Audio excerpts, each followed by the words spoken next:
অন্ধকারে থাকতে পারি না, বড় ভয়। এরে যুবক, একটু মাথাটা নত করে চিন্তা কর, ওই অন্ধকার কবরে যখন রেখে আসবে কেমনে একা থাকবি? যেই কবরে ডানে বামে মাটি, অন্ধকার, কোনো বিছানাও নাই। ওরে নবীর কথা মিথ্যা মনে করিস না রে যুবক, আল্লাহর কোরআনটাকে মিথ্যা মনে করিও না রে বাবা। লক্ষ লক্ষ নবীরা মিথ্যা কথা বলেন নাই, লক্ষ লক্ষ সাহাবায়ে কেরাম মিথ্যা বলতে পারেন না, কোটি কোটি ওলামায়ে কেরামরা মিথ্যা মনে বলতে পারেন না। ও যুবকেরা, আমাদের তো কোনো আমলই নাই। যাদের আমল ভালো, তাকওয়া ভালো, সাহাবায়ে কেরাম এত বেশি আমল করিয়াও কেন তারা জীবনভর কান্না করলেন কবরের ভয়ে? সেই হিসাবে তো তোমার আমার কান্না কইরা চিৎকার দিয়া মইরা যাওয়ার কথা, অথচ কপাল খারাপ, একবারও বাবার জন্য এক ফোঁটা চোখে পানি আসলো না রে যুবক। মায়ের বিরহে এক ফোঁটা কান্না আসলো না। এত পাষাণ হৃদয় কেন হইলা রে বাবা? এখনো পারলে দুইটা চোখ বন্ধ করে আমার মাওলারে অন্তর দিয়া ডাকো, আর মনে মনে বলো, হে মালিক, এই ময়দানে আমার মতো গুনাহগার কেউ নাই রে আল্লাহ। আমার গুনার খবর আমার মা জানে না, ভাই জানে না, ভাই বোনেরা জানে না, আমার স্ত্রী সন্তানেরা জানে না। আমার অন্যায়ের খবর যদি আজকে সিংগাইরের মানুষ জানতো, আমারে বয়ানে একবারও বসার সুযোগ দিত না। ও দয়ার মালিক, আপনি জানেন আমি বড় কত অপরাধী। আপনি আমার অপরাধের কথা জানিয়াও পানি বন্ধ করেন নাই, বাতাস বন্ধ করেন নাই, সূর্যের আলো চাঁদের আলো বন্ধ করেন নাই, খানাও বন্ধ করেন নাই রে আল্লাহ। আজকে বুঝতে পেরেছি আমার একদিন মরণ হবে, কবরে যাওয়া লাগবে। নবী বলেন, ওই কবরে কে ধনী, কে গরিব, কে মাওলানা, কে মুফতি, কে পীর সাহেব, কোনো ভেদাভেদ নাই। সবার জন্য তিনটা প্রশ্ন কবরে রেডি হয়ে যাবে। আমাকেও যেমন তিনটা প্রশ্ন করবে, আপনাদেরও তিনটা করবে। রবের পরিচয় দাও, ধর্মের পরিচয় দাও, রাহমাতুল্লিল আলামিনের পরিচয় দাও। নবীজি বলেন, কারা জবাব দিতে পারবে? দুনিয়াতে যারা রবের গোলামি করে যাবে তারা কবরে গিয়া জবাব দিবে, রব্বি আল্লাহ, আমার রব একমাত্র আমার আল্লাহ। দুনিয়াতে যারা ইসলাম মেনে চলবে তারা কবরে গিয়া জবাব দিবে, দীনিয়াল ইসলাম, আমার ধর্মের নাম ইসলাম। দুনিয়াতে যারা সুন্নতের আমল করে চলবে, ও যুবকেরা, আঙ্গুলের নখগুলো কেমনে রাখবা সেখানেও নবীর সুন্নত যারা মানবে। মাথার চুলগুলো কেমনে রাখবা সেখানেও নবীর সুন্নত যারা মেনে চলবে। জুতা দুইটা পায়ে পরার সুন্নত আছে যারা মানবে। বাথরুমে কেমনে ঢুকবেন বের হবেন সেখানেও নবীর তরিকা যারা মেনে চলবে। কবরে যাওয়ার পরে নবীরে দেখাইয়া বলবে, চিনুনি। যারা নবীর সুন্নতের পাগল আর আশিক, নবীর একটা নজর দেখা মাত্র চিনে ফেলবে। ডাক দিয়া বলবি, নি তো আমার সে মায়ার নবী, যেই নবীরে না দেখে টুপি পরেছিলাম, দাড়ি রেখেছিলাম, মা বাবার খেদমত করেছিলাম, ওলামায়ে কেরামের কথায় নামাজ পড়েছি। আল্লাহ সাথে সাথে গাইবি আওয়াজ দিয়া বলবেন, রে ফেরেশতা, আমার বান্দাটারে আর কষ্ট দিও না। দুনিয়াতে আমার বান্দা আমার মোহাব্বতের কারণে খাইতে পারে নাই, ঘুমাইতে পারে নাই। যখন সবাই ঘুমায় গেছে, পশু পাখি ঘুমায় গেছে, নদীর মাছও ঘুমায় গেছে, আমার এই আশেক বান্দা তখন ওযু বানাইয়া যায় নামাজটা বিছাই আমার আল্লাহর জিকির করেছে। ওই গভীর রজনীতে আমি আল্লাহকে আল্লাহ বলে ডেকেছে। আমি আল্লাহ পাকের মুহাব্বতে বান্দা ঘুমায় নাই। এখন আর দেরি না করে কবরে বেহেশতের বিছানাটা দাও, জান্নাতের সাথে রাস্তা বানায় দাও। 3.5 হাত কবরটাকে বড় একটা বালাখানা বানায় দাও। আমার বান্দা এখন ঘুমাবে কিয়ামত পর্যন্ত। নবী আফসোস করে বলেন, দুনিয়াতে যারা রবের গোলামি করবে না, আল্লাহর দ্বীন ইসলাম মানবে না, নবীর সুন্নাত মানবে না, এই সমাজে একদল কপাল পোড়া আছে, চূড়ান্ত কপাল পোড়া, নিজেও নামাজ পড়ে না, যারা নামাজ পড়ে তাদেরকেও পছন্দ করে না, নিজেও পর্দা করে না, যারা পর্দা করে তাদেরকেও পছন্দ করে না। এমন কপাল পোড়া, নিজেও মোনাজাতে কান্না করে না, যারা কান্না করে তাদেরকেও পছন্দ করে না, নিজেও পর্দা করে না, হালাল খায় না, যারা হালাল খায় তাদেরকেও পছন্দ করে না, নিজেও মসজিদে যায় না, যারা মসজিদে যায় তাদেরকে পছন্দ করে না, নিজেও নবীর সুন্নাত মানে না, যারা মানে তাদেরকেও পছন্দ করে না, নিজেও আল্লাহর জিকির করে না, যারা জিকির করে তাদেরকেও পছন্দ করে না। এমন গুনাহগার তওবা না করিয়া যদি কবরে যায়, তিনটা প্রশ্নের একটা জবাবও দিতে পারবে না। নবীজি বলেন, তখন আমার আল্লাহ গায়বী আওয়াজ দিয়া রাগান্বিত হয়ে বলবেন, এই নাফরমানের আর কোনো সুযোগ দিও না। দুনিয়াতে আমি কম সুযোগ দেই নাই। আমার দেওয়া পানি, আমার দেওয়া বাতাস, আমার দেওয়া সূর্যের আলো, চাঁদের আলো, মাছ, আমার দেওয়া জমিনের ফসল, গাছের ফল খাইয়া কত বড় নিমক হারাম, একবারও আলহামদুলিল্লাহ বলে নাই। ওলামায়ে কেরাম পায়ে ধরে ধরে নামাজের কথা বলতো, এক বেলার নামাজে মসজিদে যায় নাই। এখন আর সুযোগ দিও না, কবরে জাহান্নামের বিছানাটা দিয়া দাও, জাহান্নামের সাথে রাস্তা খুলে দাও। কবরে জাহান্নামের আগুন একটা না, দুইটা না, 70 থেকে 99টা সাপ কবরে আসবে। আল্লাহর নবীকে আল্লাহ পাক বলতেছেন, নবী জানায় দেন, সর্বশেষ আমার আল্লাহ কবরের মাটিকে ডেকে বলবেন, এ কবরের মাটি, এই বেঈমান আর নাফরমানের দুই পার্শ্ব থেকে জোরে জোরে চাপ দাও।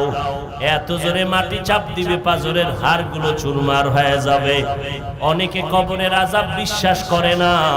আল্লাহ মাঝে মাঝে কত কবরে আগুন দেখায় দেয়, কত কবরে সাপ বিচ্ছু ধোঁয়া দেখায় দেয়। আবার এই বাংলাদেশেই প্রমাণ আছে, কত কবরের লাশ 30 বছর পর্যন্ত তাজা ছিল, কাফনে কোনো দাগ লাগে নাই। ও আল্লাহর বান্দা, যত কবরে আযাব হলো বেনামাজিদের কবর, আর যত কবরের লাশ তাজা পাওয়া গেল সব হলো নামাজিদের কবর। হেদায়েতের মালিক আল্লাহ। ইন্নাস সামআ ওয়াল বাসারা ওয়াল ফুআদ কুল্লু উলাইকা কানা আনহু মাসউলা। আল্লাহ তাআলা বলেন, চোখের বিচার হবে, কানের বিচার হবে, অন্তরের বিচার হবে, পালাবার কোনো সুযোগ নাই। এবার বলবে, আল্লাহ আমার বিবেকের যদি বিচার করো, তোমার কাছে আমার একটা আবদার আছে। যেই মা বাবার কারণে আজ আমি বেনামাজি হইলাম, বেপরদাওয়ালা হইলাম, কোরআন পড়তে পারলাম না, ও আল্লাহ আমার মা বাবায় যদি একটু চেষ্টা করতো তো আমি পারতাম। ঠিক আছে, আমি ভুল করেছি, আমার বিবেক দিয়া সমাধান করি নাই, আজকে আমাকে শাস্তি দিবা, মেনে নিলাম। তবে আবদার, আমারে যেই শাস্তি দিবা তার ডবল শাস্তি আমার মা বাবাকে দিতে হবে। কোরআন শরীফের আয়াত, রব্বানা আতিহিম যিফাইনি মিনাল আযাব ওয়ালআনহুম লা'নান কাবীরা। খালি সন্তানের জন্য তাবিজ চান, হুজুর তাবিজ দেন, তেল ভরা দেন, পানি ভরা দেন। সন্তান ঘাড় সোজা করে চলে, বাঁকা করে মা বাবার খেদমত করে না। এই রোমেক বিচার লইয়া বাবায় গেছে গরম সাহাবী ওমরের কাছে। খলিফাতুল মুসলিমিন ওমর তো এমন ওমর, টপ লেভেলের টেরোরিস্ট, পৃথিবীর চ্যাম্পিয়ন সন্ত্রাসী। বিশ্বনবীর গর্দান কাটতে যে যায় সে বিশ্ব সন্ত্রাসী ছাড়া আর কে? সেই ওমর রাসূলের আদর্শ পাইয়া কেমন দামি হলো। ওমর যেই পথে চলে শয়তান ওই পথে চলে না। বালিশে মাথা লাগায় আধা মিনিট চিন্তা করেন তো, যেই শয়তান আল্লাহর যুক্তি দিয়া বয় দিল, সেজদা করলো না আদম রে, কেমন বেডা ওমর যে শয়তান ভয় পায়। অর্ধজাহানের খলিফা হযরত ওমর হাতের বালিশ বানাইয়া রাস্তার মধ্যে, মাঠের মধ্যে ঘুমায়, কোনো পাহারাদার নাই। অর্ধজাহানের খলিফা ওমর, সাথে কোনো সিকিউরিটি গার্ড নাই। দুশমনেরা তরবারি নিয়ে ঘুরে, ওমরের পাইলে মেরে ফেলবে। কোথায় ওমরের সুযোগ মতো পাই না, হঠাৎ খবর পাইল ওমর একটা খোলা ময়দানে একা ঘুমায়। দুশ্মন কয় এই সুযোগ হাতছাড়া করা যায় না। তরবারিটি নিয়ে যখন দুশ্মন আগাইল, এক কদম সামনে যায়, 5 কদম পেছনে যায়, অন্তরে ভয় আর ভয় আর ভয়। ওমরের কাছে কোনো অস্ত্র নাই, এরপর দুশ্মন কেন ভয় পায় বুঝি না।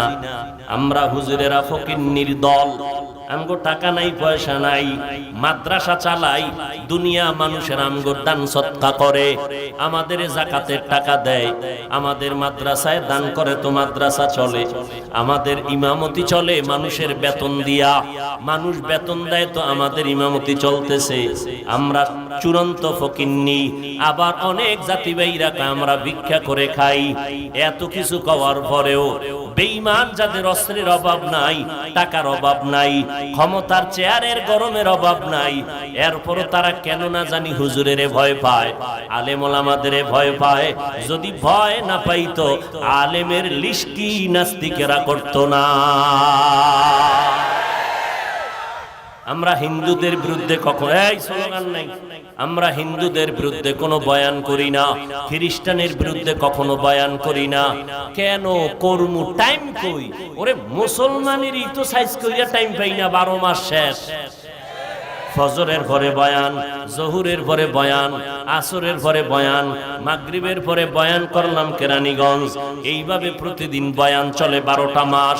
বৃষ্টি নাই, রৌদ্র নাই, পায়ে ধরে ধরে ধরে ধরে বয়ান করি। মনে হয় যেন আমি আপনার টাকার কেনা গোলাম। একটা কথা উচ্চ কণ্ঠে বলি না, মাথাটা নত কইরা বারবার পায়ে হাত দিয়া বারবার বলি, ভাইজান 5 ওয়াক্ত নামাজ পড়েন, মা বাবার খেদমত করবেন, নবীর তরিকা মতো ব্যবসা করেন, স্কুলে পড়েন, কলেজে পড়েন, চাকরি করেন, ব্যবসা করেন, নবীর তরিকা মতো 5 বেলার নামাজ পড়েন। এত পায়ে দরিয়া বলার পর 2-1টা কথা গরম হইয়া গেল নাকি? আবার মাঝে মাঝে ক্ষমা চাই। ভাইজানেরা মনে কোনো কষ্ট নেবেন না, ক্ষমা করবেন। আবার মোনাজাতে আল্লাহর দরবারে হাত তুলে ক্ষমা চাই, আল্লাহ মেহেরবানি করে জীবনের গুনাহ মাফ করে দেন, আজকের বয়ানের ভুল ত্রুটি মাফ করে দেন। এত বিনয় হইয়া বলার পর এরপরও 12টা মাস বয়ানে মুসলমান নামাজি হয় না। মুসলমানের সংখ্যা বাড়তেছে, মসজিদে জায়গা নাই, 1তলা মসজিদ, 2তলা, 3তলা, 4তলা, মেইন রোড পর্যন্ত ব্লক হইয়া যায়। গুলশানে জুমায় যাই, 11টার আগে পুরা রোড ঘাট ভর্তি হয়ে যায়। মসজিদে মুসল্লি এত বেশি, কিন্তু দেখলাম তাকাইয়া কপাল বড় খারাপ। জুমায় ঢুকলো, ইমাম সাহেবের সাথে 2 রাকাত নামাজ, আগেও সুন্নাত পড়ে না, পরেরটাও পড়ে না। সালাম ফিরানের পরে এত জোরে দৌড় দিছে, আর একজন আর জুতা নিয়ে ঘরে হাজির। ধরা খাইলে কয় টেস্ট করে দেখলাম। টের পাইছেন নি? মসজিদ ভরা মুসল্লি। আপনাদের এলাকায় জুমার দিন, আজকে জুমা গেছে, মুসল্লি কম না বেশি? এই মুসল্লিগুলি কোথা থেকে আসছে? ওই সাটুরিয়ার থেকে না? তাহলে ওই ঢাকা কোথা থেকে আসছে? এই এলাকা। এরা ফজরে চুরি করতে গেছিল, তো ফজরে মসজিদে আইলো না কেন? আবার জুমা ফইরা দৌড়, আসরে নাই কেন? রাসূলের ভবিষ্যৎবাণী কিয়ামতের আলামত। মসজিদ বাড়বে, টাইলস হবে, মোজাইক হবে, মানুষের অন্তর সুন্দর হবে না। কয়েকদিন আগে আপনারা দেখছেন না, সভাপতি তাও পুরা পাওয়ার পায় নাই, ভার প্রাপ্ত। মসজিদের খাদেমের ধুমধাম ফিডাইয়া এবার গোষ্ঠী শুদ্ধা সব রসাতলে গেছি গা। মাইক দইরা মাপ চাইলো, চাওয়ার পরে এমন বউ গাইলে গ্যাস ওগামাত বাড়ি করতে হয়। খবর নাই, ফেসবুক চালান আপনারা, আমি কেমনে গই। এই হলো দুনিয়া। এবার চিন্তা করেন যে আমাদের মুসলমানের কি হালাত। অন্যদের বয়ান করব কখন? অথচ এই সব বাদ দিয়ে আমারে যদি 6 মাসের জন্য হিন্দুদের মন্দিরে বসায় দিতা, 6 মাসে সব দেশের হিন্দু কালেমাওয়ালা হয়ে যেত ইনশাআল্লাহ। আমরা মুসলমান হেদায়েতে আসি না কেন? ওই নামাজ না পড়লেও যে মনে করে হুজুর গো থেকে আমগো দিল পরিষ্কার, এই জন্য হেদায়েত হয় না। সে তো মনে করে আমি তো মুসলমান, আমি তো হুজুরের থেকে ভালো। তাহলে হুজুরের বয়ান জীবনে আর কলবে ঢুকবে না, কারণ সে নিজেকে মনে করে হুজুরের থেকেও কি ভালো। তো ও হুজুরের বয়ান জীবনে অন্তরে ঢুকবে না, এই জন্য হেদায়েত হয় না। একটা হিন্দু মসজিদের কিনারা দিয়ে যদি যায় মাথা নত করে, মহিলারা গেলে কাপড় টেনে দেয়, আর আমগো আম্মা জানেরা বোনেরা ওড়না টানবে কসু, গলার মাফলা বানাইয়া টান টান করে হেঁটে যায়। স্বাধীন দেশ, কথা বললেই তোমার বিপদ। কি বয়ান শুনবেন বলেন? কোন লাইনে বয়ান করলে মানুষ হেদায়েতে আসবে বলেন? নবীর ওয়াজে হেদায়েত না পাইলে আমার ওয়াজ তো টাইমই নেই। এর পরেও আমরা আশা ছাড়ি নাই, একটা বান্দাও যদি তওবা করে এটাই আমাদের জীবনের সার্থকতা। আলহামদুলিল্লাহ ফায়দা হচ্ছে তো। বহু যুবক আলহামদুলিল্লাহ স্কুলে পড়ে, কলেজে পড়ে, কিন্তু 5 বেলার নামাজ বাদ দেয় না। আছে না নাই? এটা ওয়াজের ফসল, তাবলীগের ফসল, আল্লাহ ওয়ালাদের বরকত। এই ওয়াজ মাহফিলও যদি বন্ধ হয়ে যাইতো তাহলে আমরা উপরে মানুষ কুত্তার থেকেও খারাপ হয়ে যেত। উপরে ফিটফাট, ভিতরে কুকুরের থেকেও খারাপ, হিংস্র জানোয়ারের থেকেও অন্তর খারাপ হয়ে গেছে আমাদের। ভাই ভাইরে চাই মেরে ফেলবে। এই সোনার বাংলায় কি দেখেন নাই বলেন? মা নিজের সন্তান ফ্রিজে আটকায় মেরে ফেলাইছে। এই সোনার বাংলায় কি দেখতে চান? বাবা নিজের মেয়েটাকে হোটেলে রাখছে, রাইখা কয় আজকের জন্য তুই স্ত্রী। এ তো সোনার বাংলার খবর।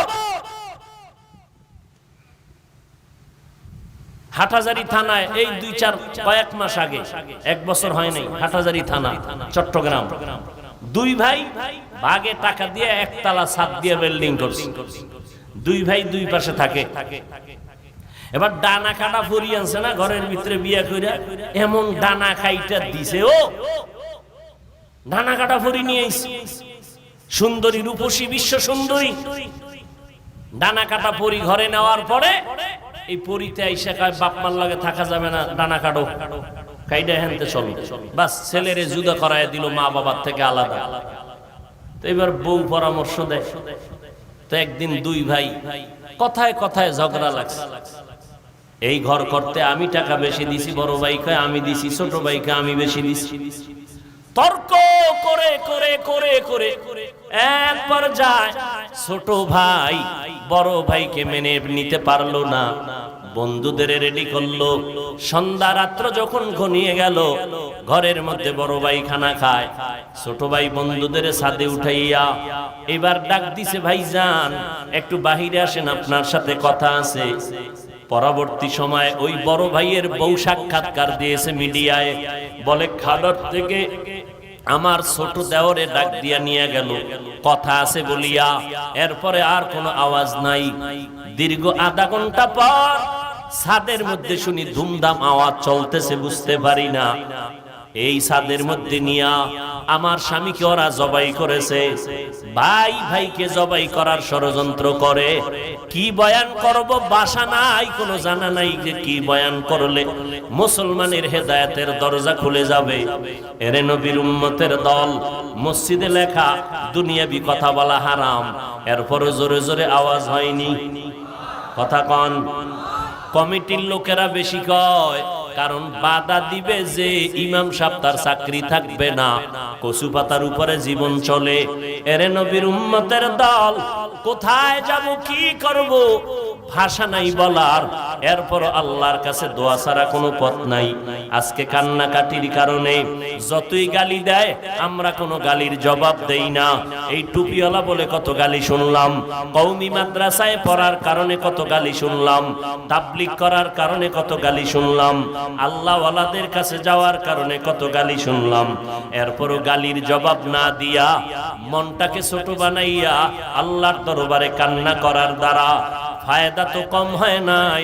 আলহামদুলিল্লাহ ওই ব্রিটিশরাও কিন্তু ভারতের মধ্যে এত অপচেষ্টা করিয়া মাদ্রাসা বন্ধ করে দিয়েছিল, কোরআনের আওয়াজ বন্ধ করে দিয়েছিল, শত শত আলেমের জবাই করেছিল। ওরা চাইছিল মাদ্রাসা দুনিয়ায় থাকবে না।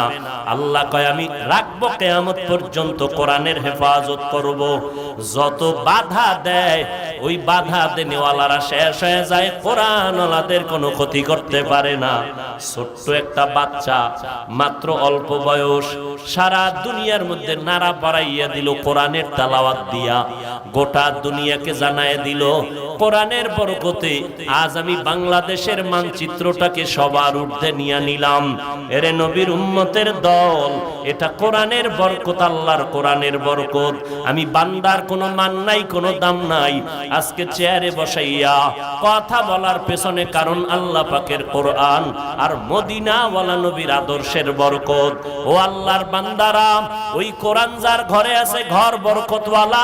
ওই কোরআনের সাথে যে কাপড় লাগে কাপড়টাও দামি, ওই কোরআনে যে কাট লাগে কাট রেহাল হয় সে রেহালটাও দামি। ওই কোরআনটা যার সিনার মধ্যে থাকবে, মদিনার নবী কয় কোরআন সিনায় নিয়ে যদি কবরে যাও, ওই কবরের মাটি কখনো তোর দেহটা নষ্ট করবে না। এরে নবীর উম্মতের দল, আল্লাহর কোরআন এত দামি, আল্লাহর নবী কয় দুইটা জিনিস রেখে আমি বিদায় নিলাম। এক নম্বরে কোরআন, দুই নম্বরে আমার সুন্নতের আমল। আল্লাহর কোরআন ধরবা সওয়াব, পড়বা সওয়াব, দেখবা সওয়াব। মদিনার নবী কয় কোরআনটা খুলিয়া যদি তাকাইয়া তাকাইয়া মুহাব্বতে দেখো, মরণের আগে কখনো চোখের পাওয়ার নষ্ট হবে না। কয়জন মুসলমান এখানে? সবাই মুসলমান, এখানে সবাই হাজী সাহেব, সবাই মুমিন মুসলমান। কিন্তু কয়জন মুসলমান বলতে পারবেন আমার ছেলেটা কোরআন পড়তে জানে, আমার মেয়েটা কোরআন পড়ে? মাইয়া বলা বিয়া দিছেন, ছেলেটা মাইয়া বিয়া দেওয়ার সময় ছেলে লেখাপড়া কি করছে, ছেলের বাড়ি গাড়ি কেমন, টাকা পয়সা কেমন, সব চিরুনি অভিযান দিয়া তালাশ কইরা বের করলা। মাইয়া যারে বিয়া দিবা ছেলেটা কোরআন পড়তে পারেনি, একবারও জিজ্ঞাসা করলা না রে বাবা কেমনে তোমার দ্বারা শান্তি জমিনে আসবে? আবার ছেলেরে বিয়া করাইতে মাইয়া আনবা, মাইয়ার গোষ্ঠী শুদ্ধ সব খবর নিলা, টাকা পয়সা সব খবর নিলা, মেয়েটা কোরআন পড়তে জানেনি, একবারও জিজ্ঞাসাও করলা না। খোদার কসম, যার সিনার মধ্যে কোরআন তেলাওয়াত থাকবে, যেই মাইয়া কোরআন পড়নেওয়ালা শ্বশুরের ঘরে আসবে, ওই কোরআন পড়নেওয়ালা মেয়েটা শ্বশুর শাশুড়িকে কোনোদিন কষ্ট দিবে না। আল্লাহর নবী বলেন আমি উত্তম আদর্শ নিয়ে আসলাম, গ্রহণ করো। কেমন উত্তম আদর্শ? আমার নবীর উত্তম আদর্শের মতো আদর্শ জমিনে নাই। কেমন উত্তম? আমার নবীর 63 বছর জীবনে নবী একটা মিথ্যা কথা জীবনে বলেন নাই। ও সিংগাইরের মুসলমান, এমন একজন নেতার নাম বলো যেই নেতা জীবনে মিথ্যা কথা বলে নাই। হ্যাঁ, হুজুর জীবনে নি ওয়াজে ঢুকছি মিশা কইয়া, বের হইয়া আবার মিশা। গজবের মোবাইল মিথ্যার চর্চা করাইতেছে আমাদের। মোবাইল দেখানে লাগাইয়া ঘরে বয়া বাবায় কয় আমি দেশেই নেই। ঠিক নি? হাসতে হাসতে মিথ্যা কথা বলে, হাসতে হাসতে। অথচ একটা মিথ্যা কথা বলা কবিরা গুনাহ। একটা কবিরা গুনার জন্য ৭০০০ বছর জাহান্নামের শাস্তি। তওবা না করলে আল্লাহ মাফ করবেন না। ও নবীর উম্মতেরা, আরে আল্লাহর বান্দারা, কেমনে বুঝাই? এক অল্প টাইমে এত কথা কেমনে বলি? নবীর আদর্শ সন্তানের মধ্যে থাকার আগে মা বাবার মধ্যে আগে থাকতে হবে। এরে নবীর উম্মতের দল, বলতেছিলাম ওমরের দরবারে বাবায় বিচার নিয়ে গেল, আমার সন্তান আমাদের হক আদায় করে না। ওমর কয় বিচার করার আগে আসামিরে হাজির করো। সন্তানটাকে হাজির করা হলো। সন্তান, মা বাবার হক কেন আদায় করো না? এবার সন্তান ডেকে বলে খলিফাতুল মুসলিমিন, বেয়াদবি মাফ করবেন, আমি কি একটু কথা বলতে পারবো? অনুমতি আসেনি? ওমর বলে বলো। বলে ও খলিফাতুল মুসলিমিন, আব্বা আম্মার হক আমি আদায় করি নাই, আমার বিচার করবেন। ঠিক আছে, তবে আমি জানতে চাই আব্বা আম্মার পক্ষ থেকে আমি সন্তানের উপরে কোনো হক আসেনি? ওমরে ফারুক বলেন আছে। বলে জানতে কি পারবো? ওমর বলে জানতে পারবা। বলে কেমনে? বলে আমি বলে দেই, শুনে নাও। ও সন্তান, মা বাবাদেরকে বলতেছে। ওমর নিজে ডাক দিয়া কয়, এ সন্তানের মা বাবা, সন্তান যদি ভালো চাও, 1 নাম্বার হক হলো ভালো একটা মা ঘরের মধ্যে নাও। ভালো ফল যদি খেতে চাও, ভালো গাছ লাগাও। ভালো সন্তান যদি পেতে চাও, ভালো একজন মা ঘরে নাও। বলে ভালো কেমনে বুঝবো? কিছু পাও আর না পাও, কোরআন পড়নেওয়ালা কিনা দেখে নাও। নাই কোরআন পড়নেওয়ালা? অভাব নাই। এরে নবীর উম্মতের দল। ওমর বলে 1 নাম্বার হক হলো ভালো মা ঘরে নিবে। সন্তানটা ডেকে বলে, খলিফাতুল মুসলিমিন, আমার আব্বাজান প্রথম হকটা আদায় করে নাই। একটা অধর্ম বিধর্মী কন্যা সন্তান বিয়া করে ঘরে আনলো, ভালো মা ঘরে আনে নাই। চরিত্রহীনা মা ভালো মা ঘরে আনতে পারে নাই। ওমর বলে 2 নাম্বার হক, ও সন্তানের মা বাবা, সন্তান যদি ভালো পেতে চাও, আল্লাহর দরবারে দোয়া করো। ইব্রাহিম নবী আল্লাহর দরবারে দোয়া করলেন, রব্বি হাবিলি মিনাস সালিহিন। আপনারা আল্লাহর দরবারে দোয়া করবেন, রব্বানা ইন্নাকা সামিউদ দুআ। আল্লাহর দরবারে নেককার সন্তান চাওয়া লাগবে, আল্লাহ নেককার সন্তান দান করবে। কয়েক মাস আগে, বেশি দিন হয় নাই, ঢাকা বাড্ডা থানার মধ্যে দুর্ঘটনা হলো। 2টা বড় বড় সন্তান, শিক্ষিত শয়তান রাইখা বাবায় মারা গেল। ওই সন্তান 2টা বাবার রেখে যাওয়া কোটি কোটি টাকা নিয়া সারাটা দিন ঝগড়া করলো। বাবার লাশটা পড়ে রইল, 24টা ঘন্টা গেল, লাশটা দাফন করার সময়টাও পায় নাই। ও সিংগাইরের মুসলমান, এমন কুলাঙ্গার সন্তান জন্ম দিয়া কি লাভ হবে বলো? আর এমন কুলাঙ্গারের বাবা দাবি কইরা কি লাভ হবে বলো? অথচ কত যুবকের ব্যবহারে কলিজা ঠান্ডা হয়ে যায়। ও যুবক, কি পড়ো? বলে আমি বিএ পাস করছি, স্কুলে পড়ি, কলেজে পড়ি, আমি ডাক্তারি পড়ি। ব্যবহার এত সুন্দর, 5 বেলার নামাজ পড়ে, এলাকার মুরব্বীরা কলিজা দিয়া দোয়া করে। যুবকটা স্কুলে পড়লে কি হবে, কলেজে পড়লে কি হবে? ব্যবহারটা কলিজা ঠান্ডা করে দেয়। ওই সন্তান শুধু একা দোয়া পায় না, ওর মা পর্যন্ত দোয়া পায়, ওর বাবা পর্যন্ত দোয়া পায়। এই জন্য আমি সারা বাংলাদেশে ঘুরে ঘুরে বলি, আমি বয়ান করিয়া কাউকে এই কথা বলি না, সবাই স্কুল ছেড়ে মাদ্রাসায় আসো, কলেজ ভার্সিটি ছেড়ে দাও, আমগো মতো হুজুর হও, একবারও আমি বলি না। বরং স্কুলে যারা পড়েন তাদেরকে আমি গ্যারান্টি দিয়া বলবো, স্কুলে লেখাপড়া বন্ধ করবা না। যারা কলেজে লেখাপড়া করো, কলেজের লেখাপড়া বন্ধ করবা না। কেউ যদি বুঝায়, খবরদার ওই লেখাপড়া ছাড়িয়া আসবা না। আমাদের মাদ্রাসা লাইনে তোমার মতো সন্তান দরকার নাই, কারণ আমার মাদ্রাসায় আলেম ওলামা মুফতি মুহাদ্দিসের অভাব নাই, কিন্তু আমার অভাব হইল দেশের মধ্যে আদর্শবান ডাক্তারের অভাব।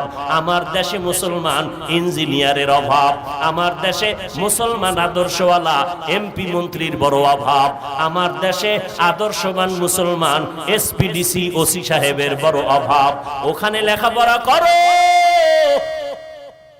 আদর্শবান ডাক্তার হও, আদর্শবান ইঞ্জিনিয়ার হও, স্কুল কলেজে লেখাপড়া করে আদর্শবান একজন ডিসি হও, এসপি হও। যদি আজকে আমার জেলা সারা বাংলাদেশের ডিসি এসপি আদর্শবান মুসলমান কোরআন পড়নেওয়ালা আদর্শবান হইতো, আমাদের বয়ান করতে এত পেরেশানি করতে হতো না।